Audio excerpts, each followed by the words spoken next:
Scott Ritter, a former UN weapons inspector, former U.S. Marine Corps intelligence officer, a frequent author, and now a commentator on all things about the Ukraine crisis and much more. So, Scott, thanks so much for coming back to the program. Thanks for having me.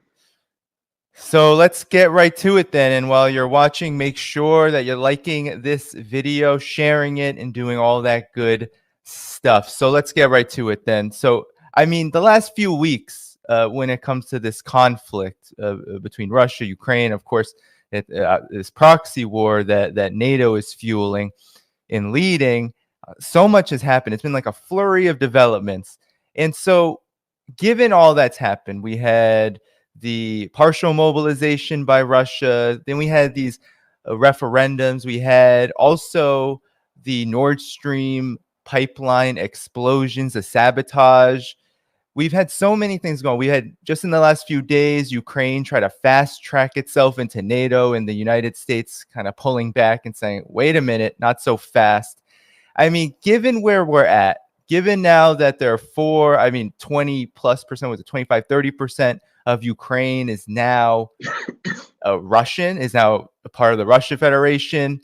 Given all that's changed in the last couple of weeks alone, where are we in this conflict? I'll let you take it from there. Well, we're in a transformative moment in every sense of the word. Let's back up just a second and, how did we get here?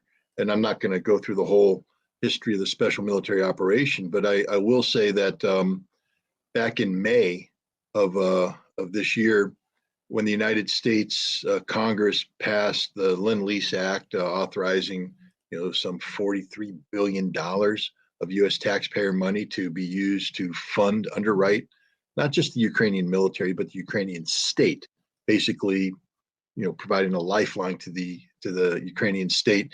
And this was matched by NATO countries providing heavy equipment, et cetera.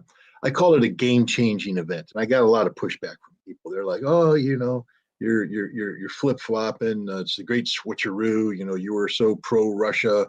And I'm not pro-Russia. I'm pro-fact. I'm pro, solid analysis. And, the fact is, when Russia initiated the special military operation, they brought in a finite number of military resources for a very specific military problem, which was the liberation of the Donbass, the Donetsk and the Lugansk People's Republic.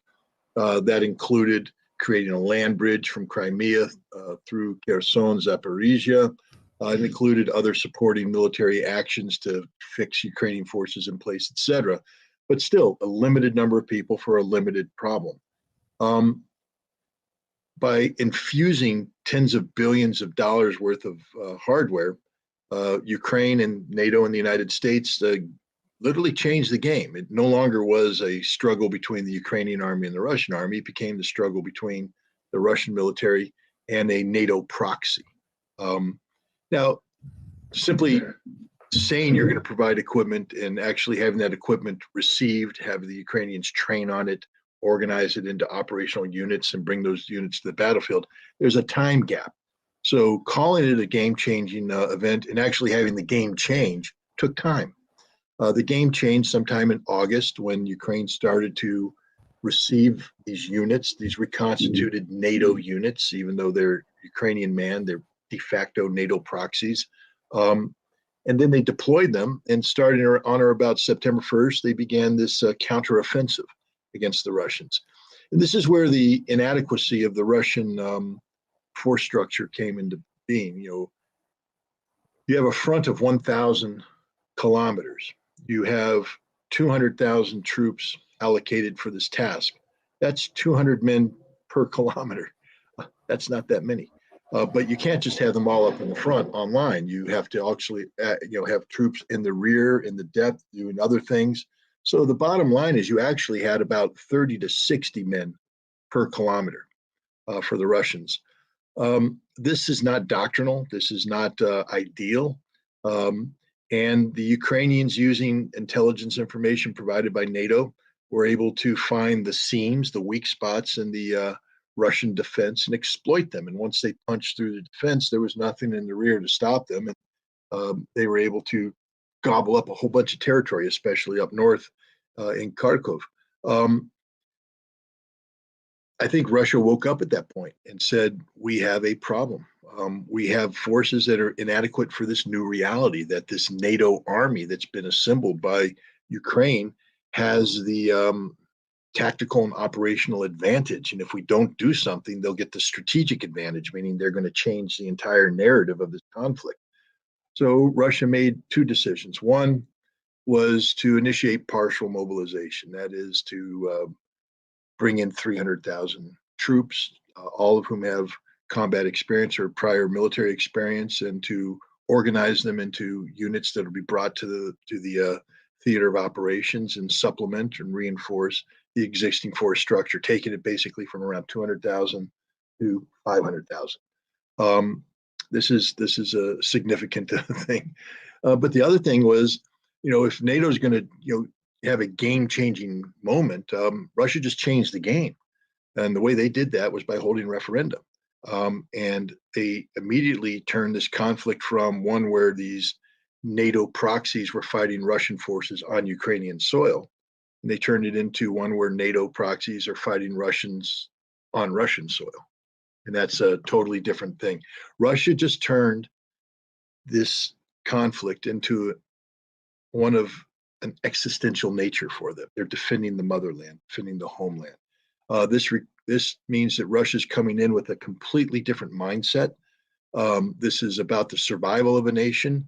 It means that Russia can't lose, simply can't lose this. They can't afford to lose this, so they won't lose. Russia will do whatever is necessary to win.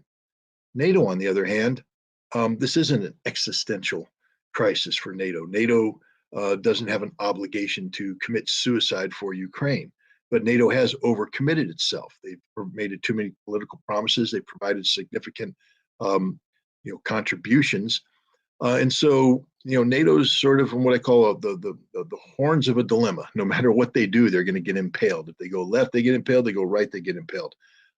There's no easy solution at this. If you go right and continue to provide this equipment, it becomes a NATO conflict against Russia.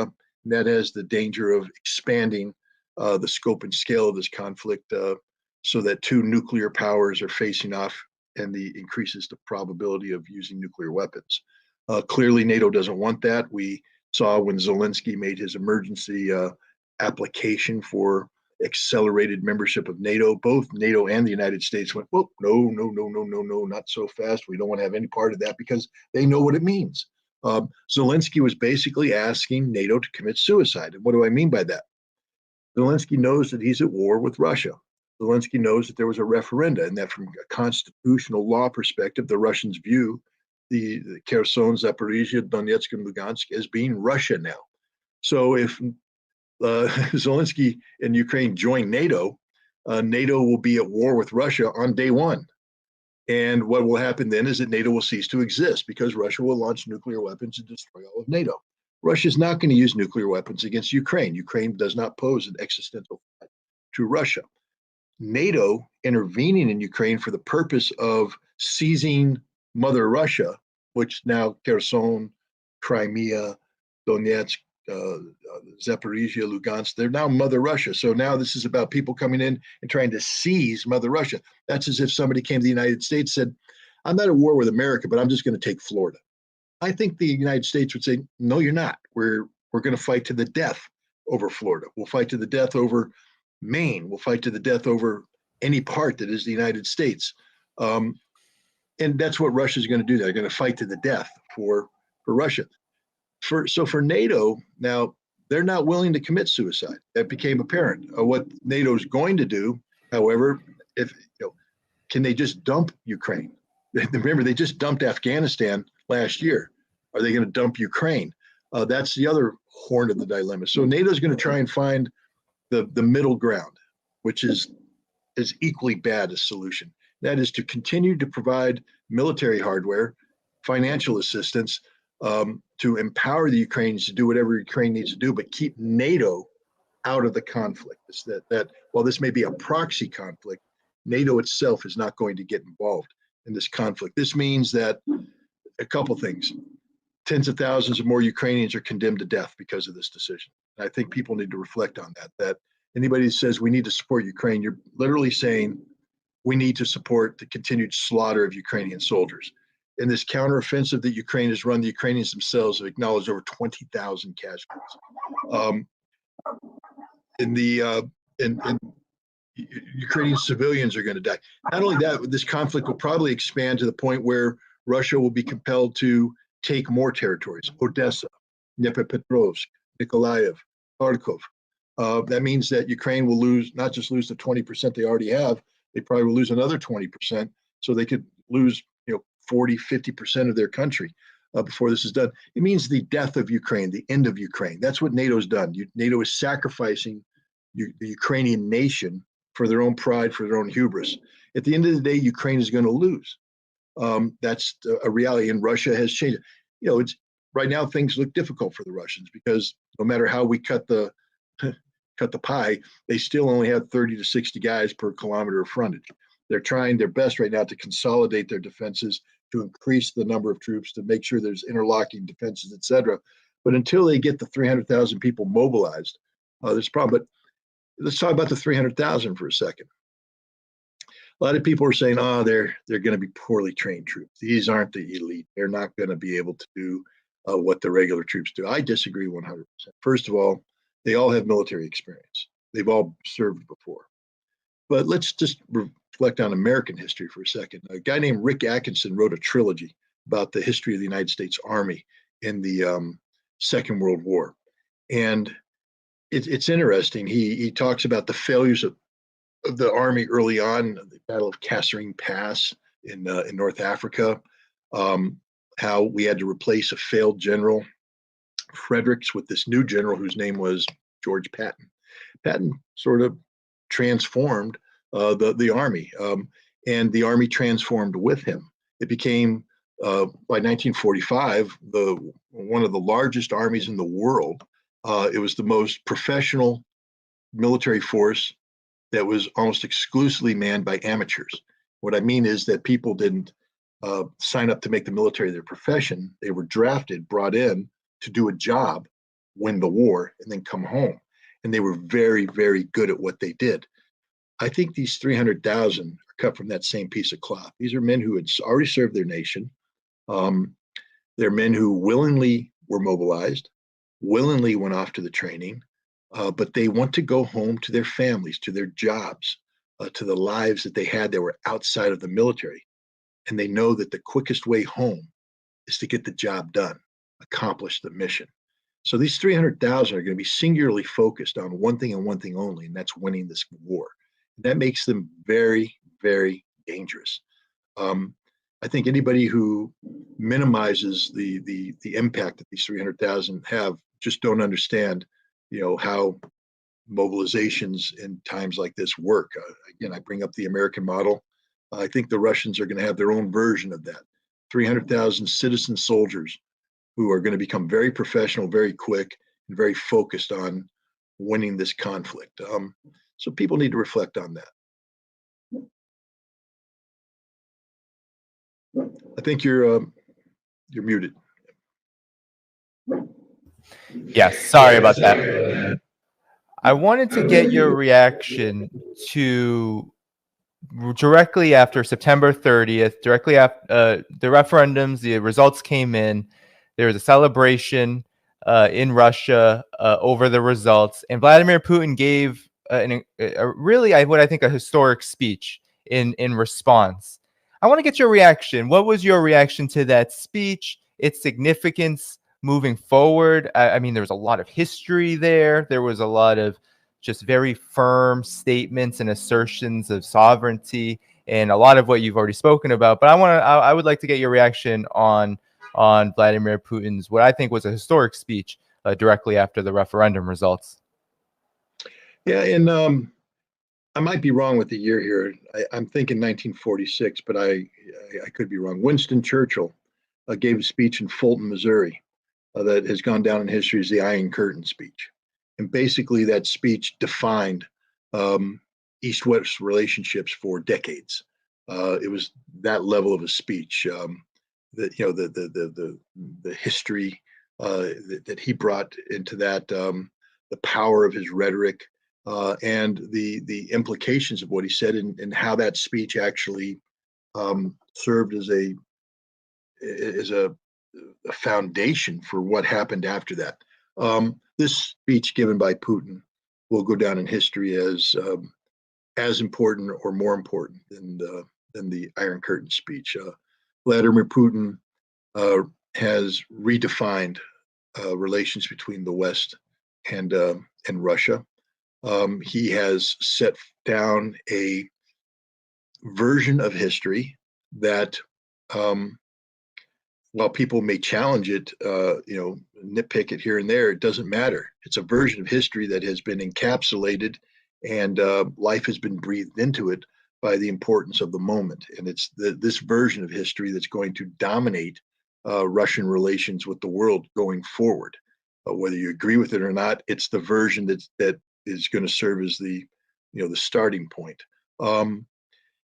It was very firm in defining what Russia is, who Russians are, what they're not going to be, and what they're going to do. It is literally one of the defining moments of modern history. I think this speech, 100 years from now, will be viewed as probably the most important speech of this century. It's definitely the most important speech made by anybody so far this century, and I don't think there's going to be other moments like this, because this is earth-shattering. This is groundbreaking. This is game-changing. Whatever euphemism you want to use, you can add it to this speech, and it is. We in the West appear to be a little ignorant of this. We aren't paying as much attention to this speech as we should, but we will. Europe's going to. I think Europe's going to be paying a lot of attention to it this winter as they freeze to death, as their economy collapses, as their societies get shredded, not by anything Russia did, but everything they did. They're going to understand the context of which Putin has spoke. And I think the United States will wake up as we become more and more isolated in the world.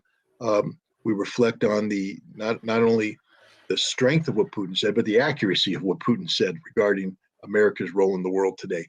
No, this is first of all, it was a brilliant piece of rhetoric, political rhetoric. Political scientists should be poring over these words, and this was very carefully scripted. Every word had meaning. I had a Russian diplomat tell me once. He said, "Scott, you got to be careful what you say, because words have meaning. Words mean something. And so when you speak and you say words, you can't just throw words out there and then walk away as if they don't matter. They matter. Words matter." And every word spoken by Putin in this speech mattered. And that's why people need to study this speech and not be dismissive of it. There's one Western leader, a former Western leader, who finally gets it. Her name is Angela Merkel. And after the speech, she said, the world would do well to listen to what Putin has said, and respect it and act on it, because he doesn't bluff. So there's no bluffing, there's no posturing, there's no artifice here. This is all genuine reality that is going to define how Russia moves going forward. So if I were the Ukrainians, I would have listened to that speech and just gone into an outright panic, which of course they did, which is why they were looking for instant admission into NATO, because for them, that's the only thing that's going to save them. It's not going to happen. Ukraine is doomed as a nation state. I don't think this conflict ends with Ukraine existing. And again, that's sort of what Putin said. When the Russian president says that all the goals and objectives of the special military operation are in play and they will be accomplished in full, that means denazification. How do you define denazification? Well, Putin just defined it. He called the regime in Kiev a Nazi regime. So denazification means regime change. The Russians have now committed formally to regime change. Demilitarization means eliminating all of the NATO influence. Putin has said that Russia is now at war with the collective West. So the Ukrainian military is, in the eyes of Russia, NATO. It must be eliminated. So I think the speech made clear what's going to happen to Ukraine and what Russia's goals and objectives are. People just need to read it and understand it and not pretend it didn't happen. Indeed, when I was covering it, here on this channel, reading it over, I mean, it was a history lesson too. I've heard you say many times, I've said it many times on this channel, that Americans, people in the United States, don't have a good grasp of history, don't understand their history, don't understand the contemporary reality, U.S. role in the world. This speech has both of those things, and so yes, I think everyone should study it. Now, I wanted to ask you, because you mentioned Europe freezing to death. Today, it was announced that the EU has signed on to a formal price cap of Russian energy. And this comes after the disastrous, which I've heard you speak about as well, the disastrous sabotage of the Nord Stream pipelines. And of course, right, Russia is being blamed for this. And a lot of the world believes that the United States, NATO, had something to do with it. Could you go over the problem here? Like, what is the significance of this pipeline, these pipelines being basically taken out? What are your thoughts about that situation? And then the consequences ongoing, because this is a development that's been happening for several months now during this special military operation. The EU has been kind of the US's poodle, the US's servant in a lot of ways. And uh, the situation is very grim. So could you talk about that? Maybe I would love to get your thoughts about it. Well, let's just start off with, again, first principles here. The EU, the United States, NATO, the G7, they're all the same thing. They're all wrapped in the same cloak of basically working solely for the benefit of the singular American hegemony. Um, so America is dictating policies and such. They have collectively denigrated Russia as being little more than a gas station disguised as a country. Okay, I mean, first of all, it's wrong, but let's just play the cute little game. If you're going to call Russia a gas station, then you should at least respect them as a gas station, especially when you're an automobile and that's the only gas station around. And if you want to start cutting yourself off, sanctioning the gas station, you're going to find yourself in the middle of nowhere on a 4-lane highway with an empty tank and nowhere to go. And that's where Europe is right now. Um, the hubris of Europe to think that they can put a price cap on Russian energy, it's just ridiculous. It's going to backfire. Um, these are people who've already dug the deepest hole possible, and they're just continuing to dig the hole deeper. The only solution for Europe was to go back to Russian energy. That was the only solution. There's no other option out there. There's nothing viable that's going to save them from this. And that's what happened with why the United States struck Nord Stream. And I'll tell you why I believe it. Well, first of all, let's just talk about that for a second. There are people sitting in jails around the world who have been convicted on circumstantial evidence that is weaker than the circumstantial evidence that we have regarding America's role in striking the Nord Stream pipelines. First of all, we have a clear statement of intent from the President of the United States himself, who said that if Russian tanks cross into Ukraine, he will shut down Nord Stream 2. It will stop functioning. That's the intent. Then we have a clear statement of motive from Secretary of State Blinken, who said, "Oh, well, it's too bad it got shut down, but this is a great opportunity. We should view this as a wonderful opportunity, a chance to do things that we always said we wanted to do." And he's supported by statements made by Victoria Nuland, by Condoleezza Rice. So we know that there's been motive. It's not just a crime of passion. This is a crime that's been considered for some time. It's premeditated murder, is what it is. So there's motive for premeditation. And then we have the means. You know, the U.S. Navy holding exercises right over the spot where the attacks occurred, underwater exercises using the very technology that would be needed to do this. So I could indict the United States and I could win at trial because there's not a jury out there that would say, nah, nah, nah. I think really the nation that built the pipeline did it. The nation that benefits from the pipeline's existence did it. And remember, how does it benefit from the existence? You're saying, well, it didn't pump, it's not pumping gas. I mean, the Russians, you know, maybe they wanted to, stop well, they already did. It's called an on off switch. If Russia doesn't want to have gas flowing to Europe, they hit the off switch. But Russia wants gas flowing. How do we know? The Russians said, we want to sell you gas. We want to have Nord Stream 2 up and running. And what was happening? The German people, angered by the policies of their government, were going to the streets and they were starting to demand that their governments turn on Nord Stream 2. And any democracy where you have the people demanding something, a politician that fails to, you know, comply with the demands tends to get voted out of office, removed from office. And German politicians were starting to make noises as maybe we need to do something here. So what did the United States do? Took the decision out of their hands. Pop, pop, pop, pop. No more Nord Stream 2, no more Nord Stream 1. So even if the German government wanted to turn on the pipeline, they can't. And that's what the United States did here. They did it. Now, I think this is just going to make matters worse for Germany right now because Germany literally has no options now. There's nothing they can do. The United States can't provide enough liquid natural gas to compensate.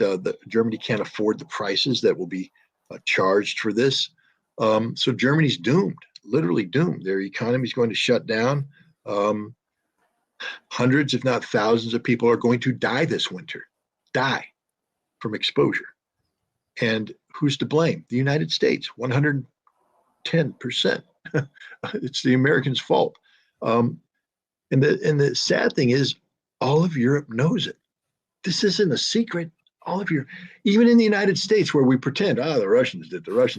Well, Michael Rubin just wrote an article in the National Interest where he said, hey, maybe Biden should do to Turk Stream, the Turkish pipeline that feeds gas into Southern Europe, what he did to Nord Stream 2. He doesn't say what he did, but we know what he means. Blow it up.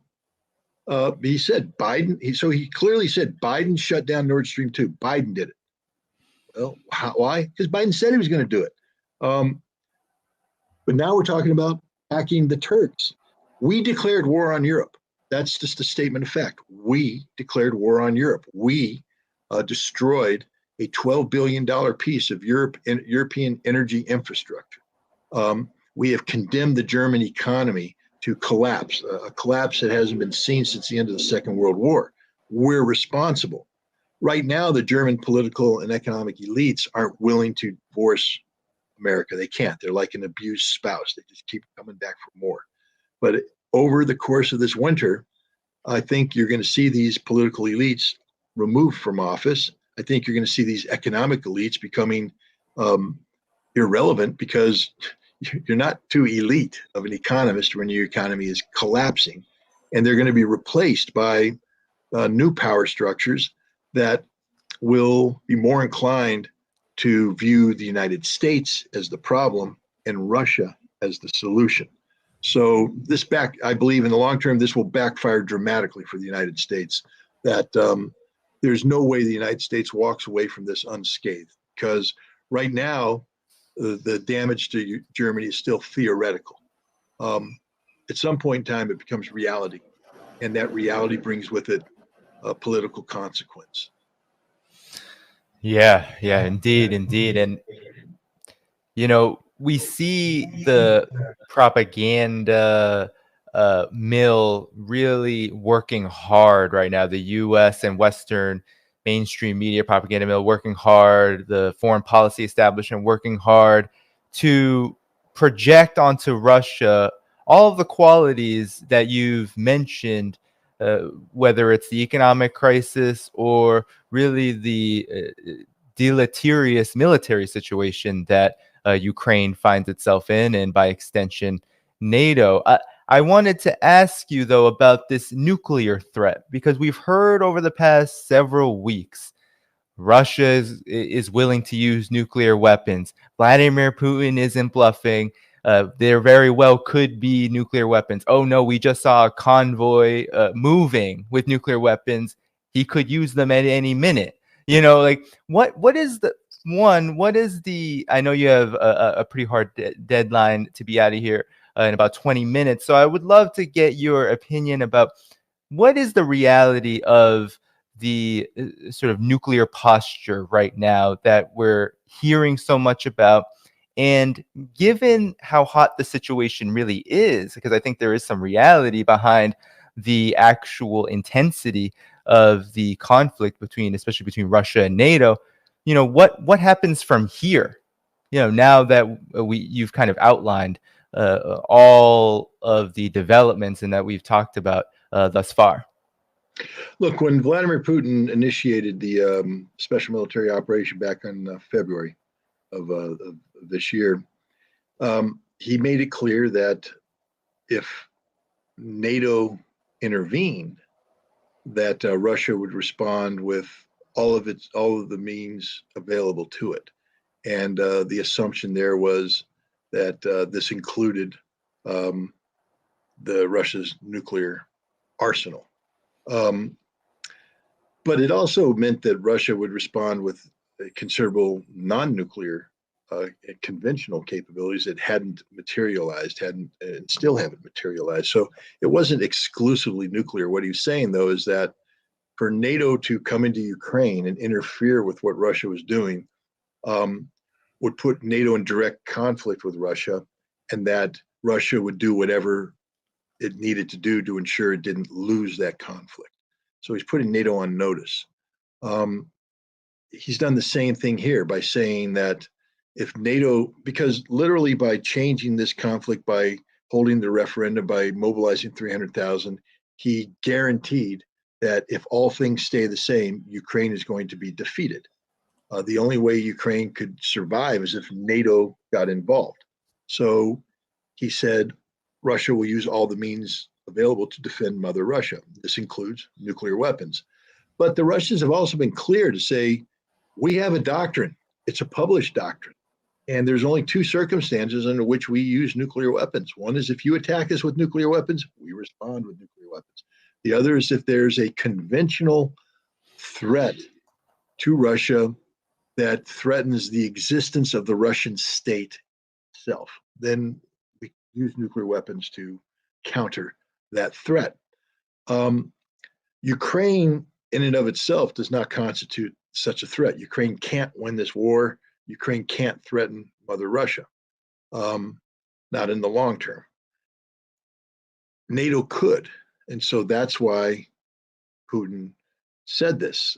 But the doctrine would require NATO to intervene and then invade Mother Russia and seek to seize territories away from Russia.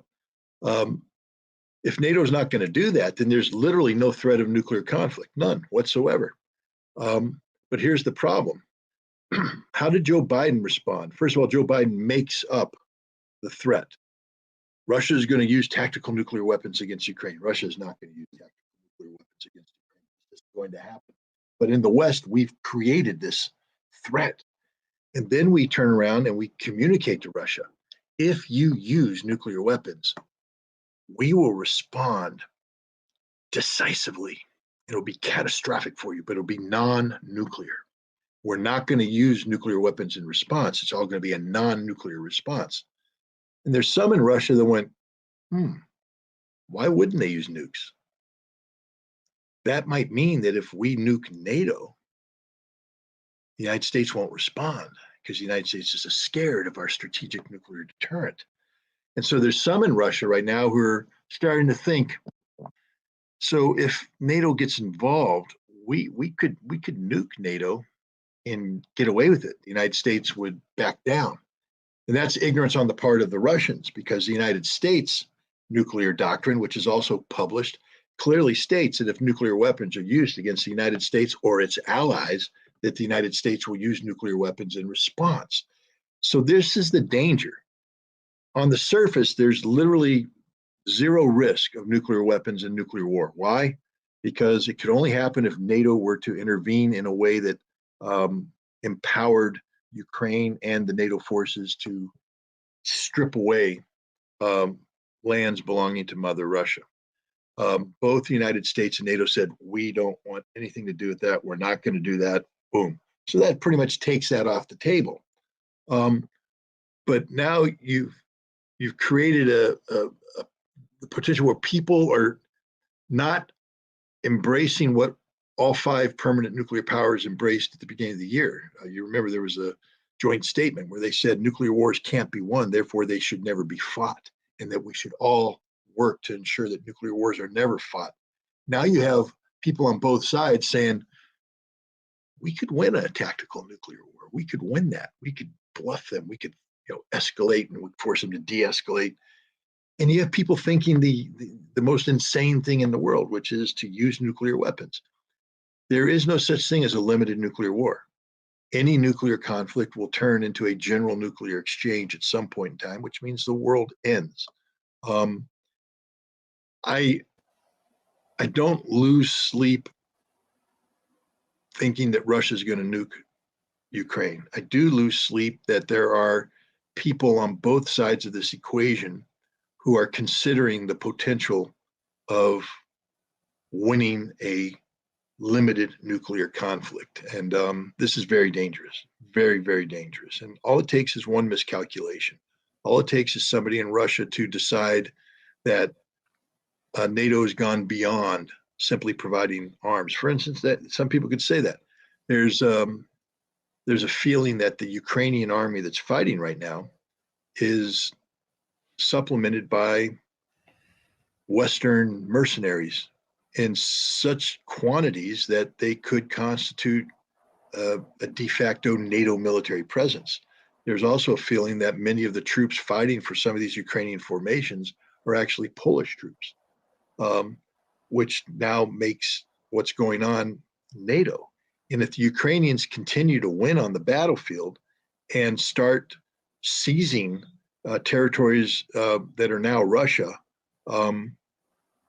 this could spin out of control very quickly. So, on the one hand, there's no reason for nuclear war to be fought because the conditions shouldn't exist. On the other hand, because both sides appear to be misinformed about what the nuclear doctrine of the other side is, some things are being talked about that should never be talked about. Right, right, right.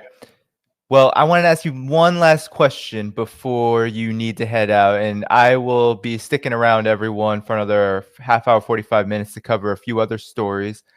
But this last question I wanted to ask you, because you mentioned it earlier when you were speaking, you said that Russia cannot lose the war, will not lose this war.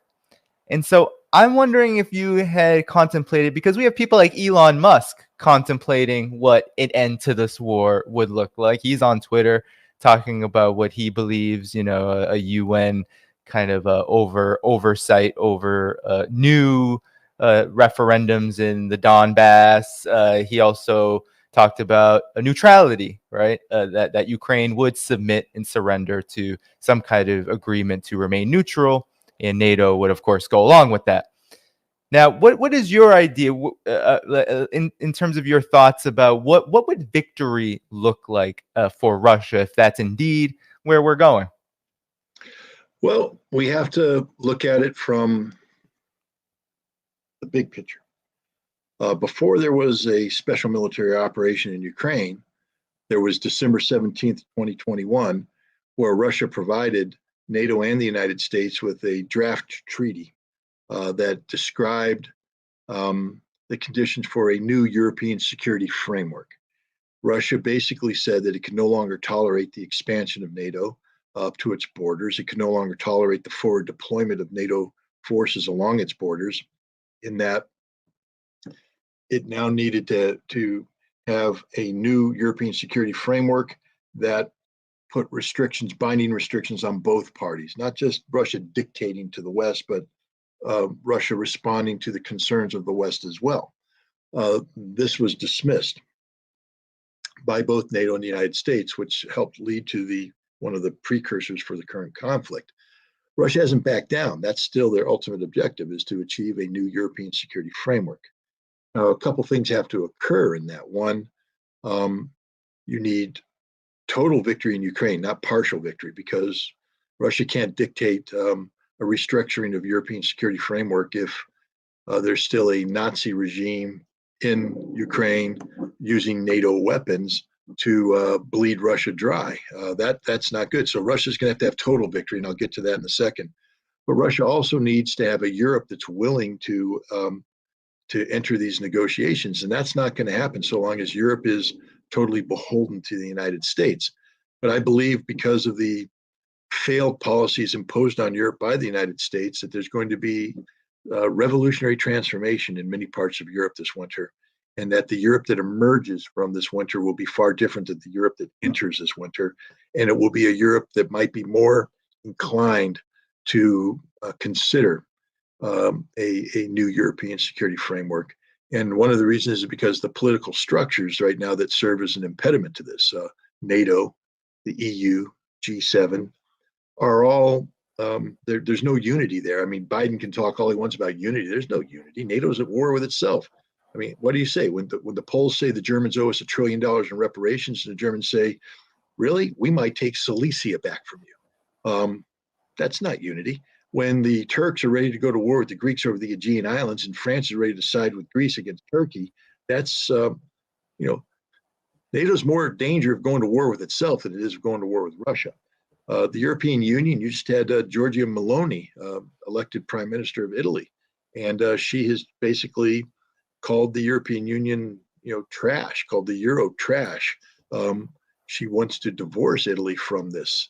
And what happens when the German economy collapses? The foundation of the Eurozone is gone. Can the Eurozone survive? As more nations seek to rally around issues of national sovereignty as opposed to European collectiveness, the EU collapses. The G7 is supposed to be the 7 most influential economies in the world. They're not that influential anymore. They're going to become less influential once this winter's finished. So politically, these structures are gone, and I think Russia is going to be in a position to successfully negotiate a new European security framework with post-conflict Europe. But a prerequisite to that is winning this war. What does winning look like? I think winning looks like the following: Russian troops advancing all the way up to Ukraine's borders with NATO. That means the total destruction of the Ukrainian military and the total elimination of the Ukrainian government and the various governing structures in Ukraine, to purge them of the ideology of Stepan Bandera, that Ukrainian ultra-nationalist, Nazi-loving, murderous thug who's responsible for the deaths of tens of thousands of Jews, hundreds of thousands of Poles, hundreds of thousands of Russians, who currently is the national hero of Ukraine, and has streets named in his honor, statues erected in his memory. This has to be purged, eliminated from it. That's what denazification means. This means that Ukraine will cease to exist as a modern nation state, and that whatever Ukraine looks like once this conflict ends, it won't be the Ukraine when this conflict started. It won't be the Ukraine today. I think Russia will take even more territory, but it will be a total victory of Russia over Ukraine, a victory that sends a signal to every nation in Europe that war is not the answer, that if you go to war with Russia, this is what happens to you. And I think the Russian victory has to be that complete, and that's what Russia's moving towards.